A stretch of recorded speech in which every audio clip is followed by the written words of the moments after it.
Pride and Prejudice by Jane Austen. Chapter 17. Elizabeth related to Jane the next day what had passed between Mr. Wickham and herself. Jane listened with astonishment and concern.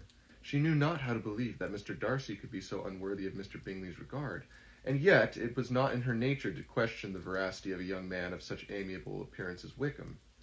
The possibility of his having really endured such unkindness was enough to interest all her tender feelings, and nothing, therefore, remained to be done but to think well of them both, to defend the conduct of each, and to throw into the account of accident or mistake whatever could not be otherwise explained.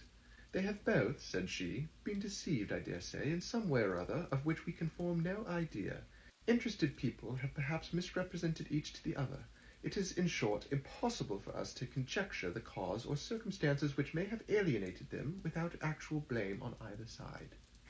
"Very true indeed. And now, my dear Jane, what have you got to say in behalf of the interested people who have probably been concerned in the business?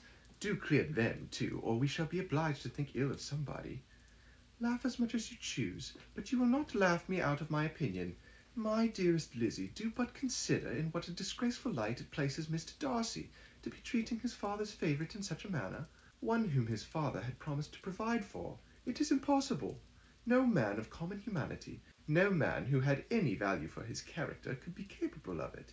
Can his most intimate friends be so excessively deceived in him? Oh, no! I can much more easily believe Mr. Bingley's being imposed on than that Mr. Wickham should invent such a history of himself as he gave me last night. Names, facts, everything mentioned without ceremony.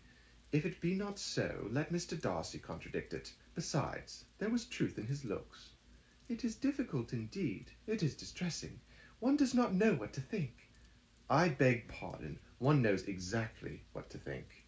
But Jane could think with certainty on only one point, that Mr. Bingley, if he had been imposed on, would have much to suffer when the affair became public. The two young ladies were summoned from the shrubbery where this conversation passed by the arrival of some of the very persons of whom they had been speaking. Mr. Bingley and his sisters came to give their personal invitation for the long-expected ball at Netherfield, which was fixed for the following Tuesday.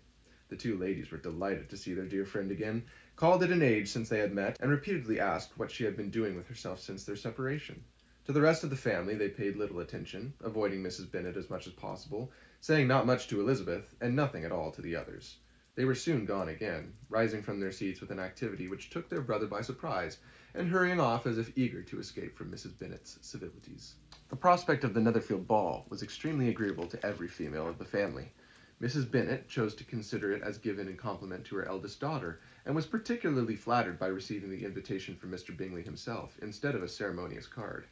Jane pictured to herself a happy evening in the society of her two friends, and the attentions of their brother, and Elizabeth thought with pleasure of dancing a great deal with Mr. Wickham, and of seeing a confirmation of everything in Mr. Darcy's looks and behaviour.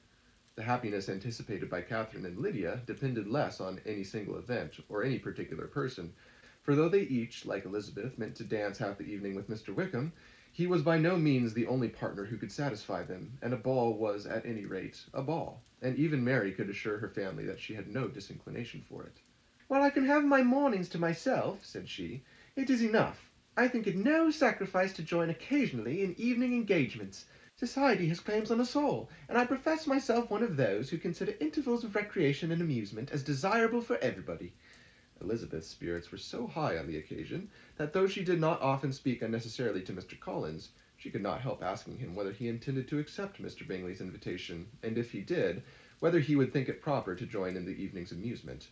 And she was rather surprised to find that he entertained no scruple whatever on that head, and was very far from dreading a rebuke either from the Archbishop or Lady Catherine de Bourgh by venturing to dance. "I am by no means of opinion, I assure you," said he, "that a ball of this kind, given by a young man of character, to respectable people, can have any evil tendency, and I am so far from objecting to dancing myself, that I shall hope to be honoured with the hands of all my fair cousins in the course of the evening. And I take this opportunity of soliciting yours, Miss Elizabeth, for the first two dances especially, a preference which I trust my cousin Jane will attribute to the right cause, and not to any disrespect for her." Elizabeth felt herself completely taken in. She had fully proposed being engaged by Wickham for those very dances, and to have Mr. Collins instead. Her liveliness had been never worse timed. There was no help for it, however. Mr. Wickham's happiness and her own was perforce delayed a bit longer, and Mr. Collins's proposal accepted with as good a grace as she could. She was not the better pleased with his gallantry, from the idea it suggested of something more. It now first struck her that she was selected from among her sisters as worthy of being the mistress of Hunsford Parsonage, and of assisting to form a quadrille table at Rosings, in the absence of more eligible visitors. The idea soon reached to conviction as she observed his increasing civilities toward herself, and heard his frequent attempt at a compliment on her wit and vivacity, and though more astonished than gratified herself by this effect of her charms, it was not long before her mother gave her to understand that the probability of their marriage was exceedingly agreeable to her. Elizabeth, however, did not choose to take the hint, being well aware that a serious dispute must be the consequence of any reply. Mr. Collins might never make the offer. Until he did, it was useless to quarrel about him. If there had not been a Netherfield ball to prepare for and talk of, the younger Miss Bennets would have been in a pitiable state at this time, for from the day of the invitation to the day of the ball there was such a succession of rain as prevented their walking to Meryton once. No aunt, no officers, no news could be sought after. The very shoe roses from Netherfield were got by proxy. Even Elizabeth might have found some trial of her patience in weather, which totally suspended the improvement of her acquaintance with Mr. Wickham, and nothing less than a dance on Tuesday could have made such a Friday, Saturday, Sunday, and Monday endurable to Kitty and Lydia. End of chapter 17.